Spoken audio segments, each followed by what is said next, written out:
നമ്മൾ മഞ്ഞൾ കുഴിച്ചിട്ടിട്ട് ഒരു മാസം നല്ലോണം കഴിഞ്ഞിട്ടുണ്ട്. അപ്പം ചെടികളൊക്കെ നല്ലോണം മുളച്ചിട്ടുണ്ട്. മഞ്ഞൾ കുഴിച്ചിരുന്ന വീഡിയോ ഞാൻ മുന്നിട്ടുണ്ട്.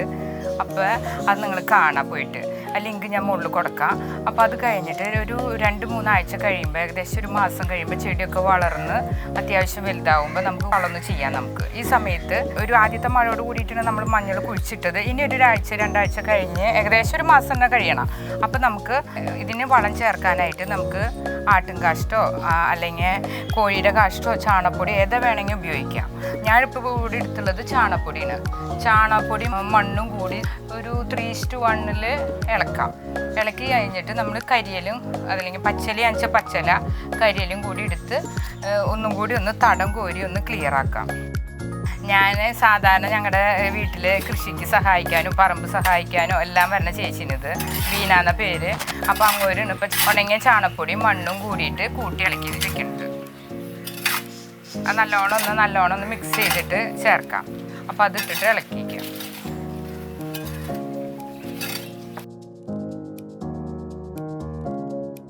ഞാൻ പറമ്പിൽ തന്നെ ചവറ് അടിച്ചു കൊണ്ടുവന്നതാണ്. നമുക്ക് പച്ചല ആയാലും ഉപയോഗിക്കാം. ഇതിപ്പോൾ ഉണങ്ങിയ എല്ലാം പച്ചലയൊക്കെ കൂടിയ മിക്സ് ചെയ്യണം. അത് നമുക്ക് ആദ്യം ഈ മഞ്ഞളുടെ കടയ്ക്കൊക്കെ ഒന്ന് ഇടാം.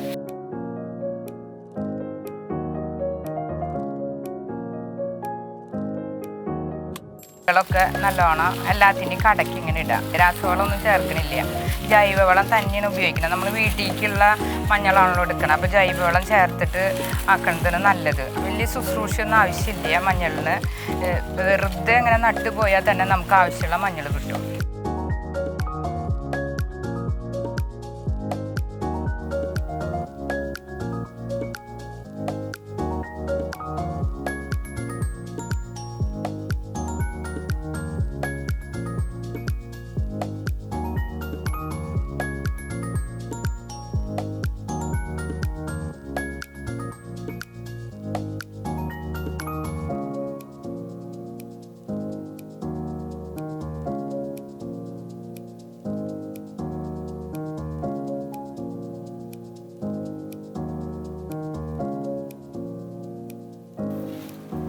അത് വളരെ നല്ല വളമാണ്, ജൈവവളം. നമ്മൾ വീട്ടിലായാലും ചപ്പും ചവറൊന്നും കത്തിച്ച് കളയണ്ട. അതിട്ടിട്ട് ഒന്ന് മണ്ണ് മുകളിൽ ഇട്ടാൽ മതി. അത് മണ്ണും ഇലയും കൂടി ഇഴുകി ചേർന്ന് നല്ല പ്രകൃതി തന്നെ നല്ലൊരു വളം നമുക്ക് തരുന്നുണ്ട്. വേറെ രാസവളമൊന്നും ഉപയോഗിക്കേണ്ട ആവശ്യമില്ല. അപ്പം നമ്മൾ മുറ്റം വൃത്തിയാവും ചെയ്യും. നമ്മുടെ മഞ്ഞളിന് ഏത് ചെടിക്കായാലും നല്ല വളം കിട്ടും ചെയ്യും. ലാസ്റ്റ് നമ്മൾ എടുത്ത് വെച്ചത് അങ്ങനെ ഓരോന്നിൻ്റെ കടക്കായിട്ട് ഇങ്ങനെ ഇടണം. അപ്പോൾ മഞ്ഞൾ നമുക്ക് പറിക്കുമ്പോൾ അതിൻ്റെ ഗുണം അറിയാം. പിന്നെ ജൈവവളം മാത്രമായ കാരണം നല്ല മഞ്ഞളാണ് നമുക്ക് കിട്ടുക. രാസവളമൊന്നും ചേർക്കാത്തത്. നമുക്ക് വീട്ടിൽ തന്നെ എല്ലാവരുടെ വീട്ടിലും കുറച്ച് മണ്ണുണ്ടെങ്കിൽ ഇങ്ങനെ ചെയ്യാവുന്നതുള്ളൂ. ഇതിപ്പോൾ ചാണകപ്പൊടി മണ്ണും കൂടി കൂട്ടി ഇളക്കി വെച്ചിരുന്നത്. ഇത് നമുക്ക് ചട്ടിയിലാക്കി ഈ ഇലകൾ അതിൻ്റെ മുകളിലിട്ട് മഞ്ഞളുടെ വളം നമുക്ക് റെഡിയാക്കാം. ഇനി നമുക്ക് ഓരോന്നിൻ്റെ കടക്കിടാം.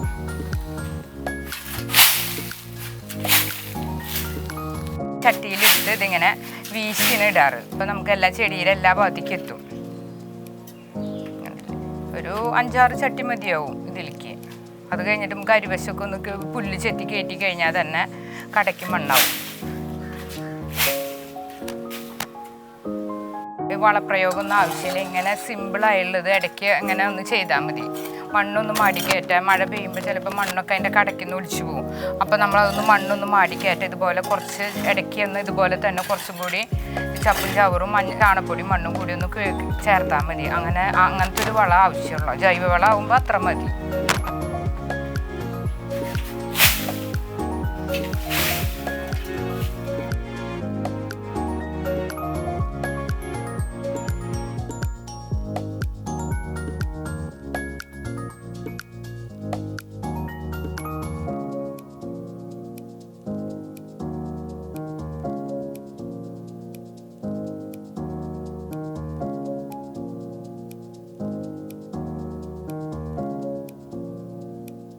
മണ്ണിട്ടിട്ടാണ് മഞ്ഞൾ കുഴിച്ചിട്ടുള്ളത്. നല്ലോണം മാടി കയറ്റിയിട്ട് അതുപോലെ അടുത്ത പുല്ലൊക്കെ അപ്പുറത്ത് മുളച്ചിട്ടുണ്ട്. അതൊക്കെ ഒന്നും കൂടി ഒന്ന് മാടി കയറ്റി നമ്മുടെ മഞ്ഞളുടെ തട്ട നല്ല ഭംഗിയിൽ നിർത്താം. അത് വളമാണ് താനും. മണ്ണ് കുറച്ചും കൂടി ഒന്ന് കയറ്റുമ്പോൾ മഞ്ഞളിന് വളം കിട്ടും. പിന്നെ അതുപോലത്തെ ആ സൈഡിലത്തെ പച്ചപ്പുല്ലൊക്കെ നമ്മുടെ മഞ്ഞളിനോട് ചേർന്ന് നല്ല വളമായിട്ട് കിട്ടും. നല്ല സൈഡിലത്തെ പുല്ലൊക്കെ ഉണ്ടല്ലേ, ചെറിയ ചെറിയ പുല്ലുകൾ, അതൊക്കെ മഞ്ഞളിന് നല്ല വളമാണ്, പച്ചപ്പുല്ലായിട്ട് കിട്ടും. ഈ പച്ച പുല്ലും മഞ്ഞളിന് നല്ല വളമാണ്.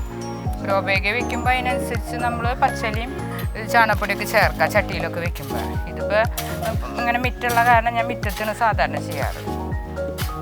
ഇങ്ങനെ ചെത്തി എല്ലാ 4 ഭാഗവും ഇങ്ങനെ പുല്ലൊക്കെ ചെത്തി ആ മഞ്ഞളുടെ കടയ്ക്ക് മണ്ണ് കൂട്ടണം. എല്ലാ ഭാഗവും നമ്മളിങ്ങനെ ചെത്തിയിടാം.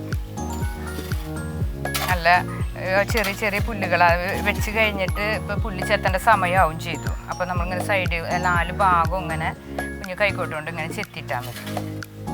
അപ്പോൾ നമ്മുടെ മഞ്ഞൾ തോട്ടം നല്ല വൃത്തിയായി കിടക്കും. അതായത് പുല്ല് കണ്ട നല്ല പുല്ലാണ്, നല്ല ഇളത്ത പുല്ല്. അത് മഞ്ഞൾ ചെടിക്ക് വളരെ നല്ലതാണ്. പച്ച പുല്ല് അത് നേരത്തെ കുഴിച്ചിട്ട് കഴിഞ്ഞ് മണ്ണൊക്കെ ചെത്തി വന്നപ്പോൾ പുതിയ പുല്ലുകൾ മുളച്ചുള്ളതാണ്.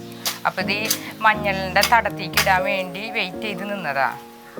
അപ്പോൾ കുറച്ച് വളം കൂടി അതിൻ്റെ കൂടെ കിട്ടില്ല. അപ്പം പറിക്കണമെങ്കിൽ അപ്പം പറിക്കാൻ അപ്പം ഞാൻ പറിക്കാഞ്ഞത് ഇങ്ങനെ ഒരു തടം മാടി കയറ്റാൻ വേണ്ടിയിട്ടാണ്.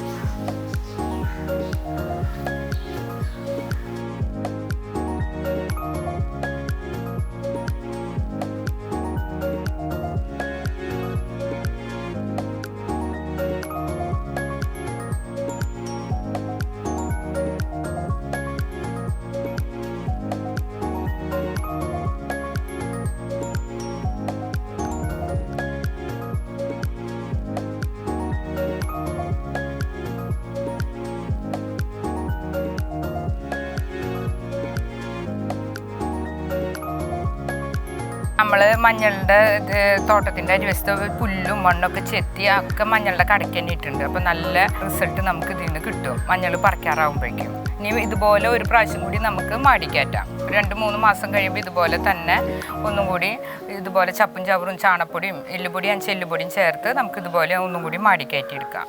ഇങ്ങനെയാണ് ഞാൻ വീട്ടിലുള്ള മഞ്ഞൾ കൃഷി പരിപാലിക്കുന്നത്. അപ്പോൾ എല്ലാ കൊല്ലം എനിക്ക് അത്യാവശ്യം വീട്ടു ചെലവിനുള്ള മഞ്ഞളൊക്കെ ഇതിൽ നിന്ന് തന്നെ കിട്ടും.